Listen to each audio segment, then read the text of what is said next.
Em 1951, o filósofo e sociólogo Adorno, um dos maiores pensadores do século XX, a partir de estudo de Sigmund Freud, buscou compreender o que transforma as massas em massa. Ou seja, o que transforma um indivíduo ou grupo destes em uma massa uniforme e irracional. As reflexões de Adorno têm como objeto de análise o nazismo de Hitler. Aqui nosso esforço é compreender o bolsonarismo, expressão da extrema-direita mundial, que por sua vez expressa a onda neonazista que toma conta do mundo. Passados mais de meio século do estudo de Adorno, nos deparamos no Brasil com o mesmo fenômeno que aquele pensador estudou no passado. A partir do que indagamos?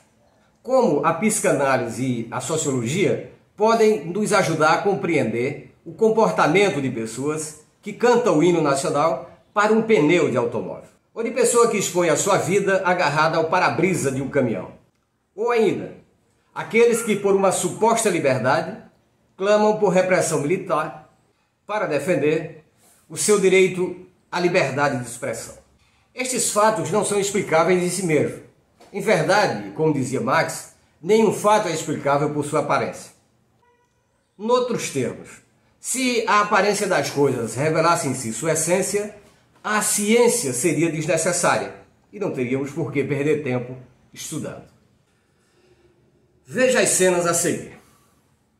Ô, não, você não quer descer? Você vai descer? Você vai descer? O cara subiu aí, o grevista disse que não vai descer. Parei pra ele descer, ele não vai descer.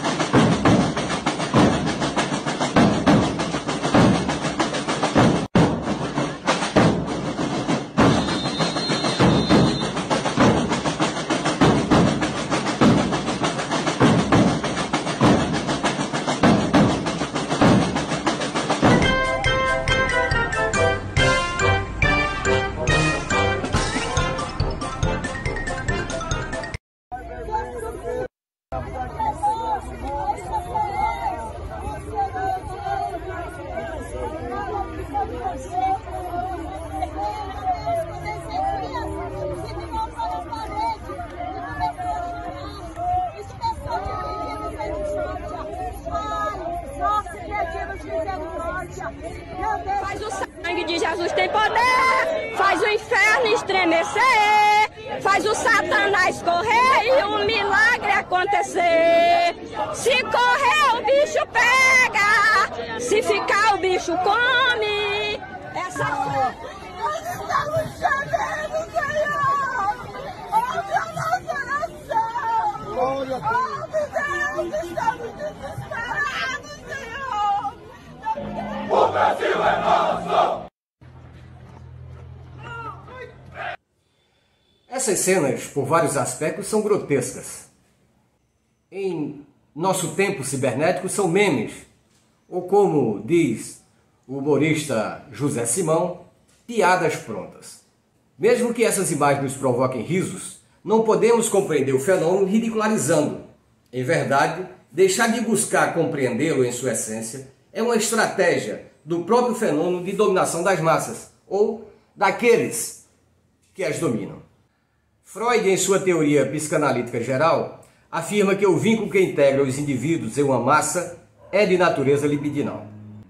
Para ele, comportamento, como os que vimos anteriormente, são prazerosos ao indivíduo ou ao grupo, mas esse prazer é um efeito. Sua causa é exterior, é pensada meticulosamente e reproduzida, dentre outros, a partir de cultos religiosos e de formações militares.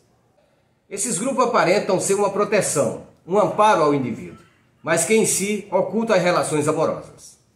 As relações amorosas, nesses casos, devem permanecer inconscientes aos membros do grupo, para que o sentimento de amor seja excluído e substituído pelo papel negativo da autoridade ameaçadora do líder. E foi isto que fez Bolsonaro, já a partir da campanha eleitoral de 2018 e ao longo de seu governo. Substituiu, por exemplo, o conceito de amor pelo conceito abstrato de Deus, pátria e família. E mesmo quando se referia à nação, a partir do que se poderia buscar agregar o povo por um amor à pátria, este amor tinha um tom de hostilidade e agressividade contra aqueles que ele não englobava. Ou seja, os petistas, os comunistas, os negros, os nordestinos, as mulheres, enfim. Ainda de acordo com Freud, um dos princípios básicos da liderança fascista ou bolsonarista é manter a energia libidinal primária em um nível inconsciente, de modo a desviar suas manifestações de uma forma adequada a fins políticos.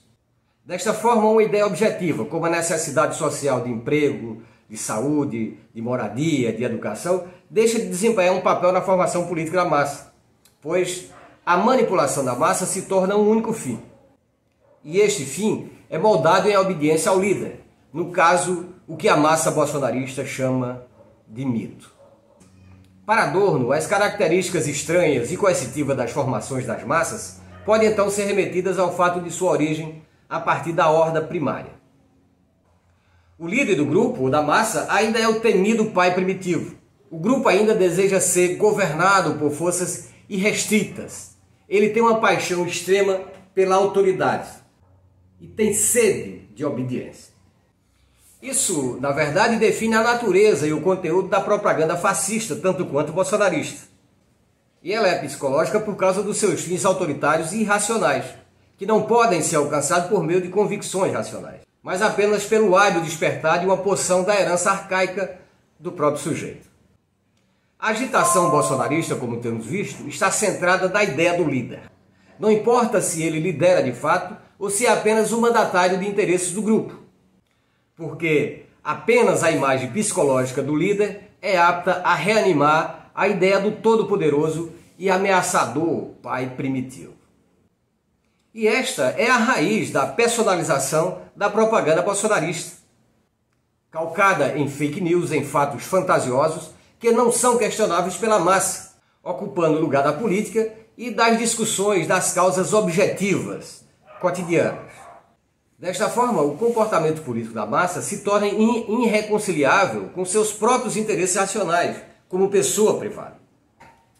Uma das características principais dos agitadores bolsonaristas em geral e do Bolsonaro em particular é a ausência de um programa positivo e de qualquer coisa que remeta a algo concreto à vida das pessoas. E isto é necessário para manter o controle sobre as massas, pois é preciso, para manter o controle sobre as massas, apenas a ameaça, a demonstração de força, mesmo que essa força seja falsa. Mas o líder só pode ser amado se ele próprio não amar, ainda que este líder deva parecer uma pessoa comum e ao mesmo tempo um super-homem, pronto a defender as massas. Para Adorno, a imagem do líder satisfaz o duplo desejo do seguidor de se submeter à autoridade e de ser ele próprio a autoridade. As pessoas que obedecem aos ditadores sentem que eles são supérfluos. Ela se reconcilia com essa contradição por meio da presunção de que elas próprias são o ditador. E parece-me que, de fato, é isto que tem ocorrido com os bolsonaristas. Eles se sentem o próprio Bolsonaro. Ficamos por aqui, agradecendo a você que tem nos acompanhado nessas jornadas reflexivas. Na descrição deste vídeo tem um link de acesso ao artigo do Adorno, o qual tomei por referência para esta reflexão.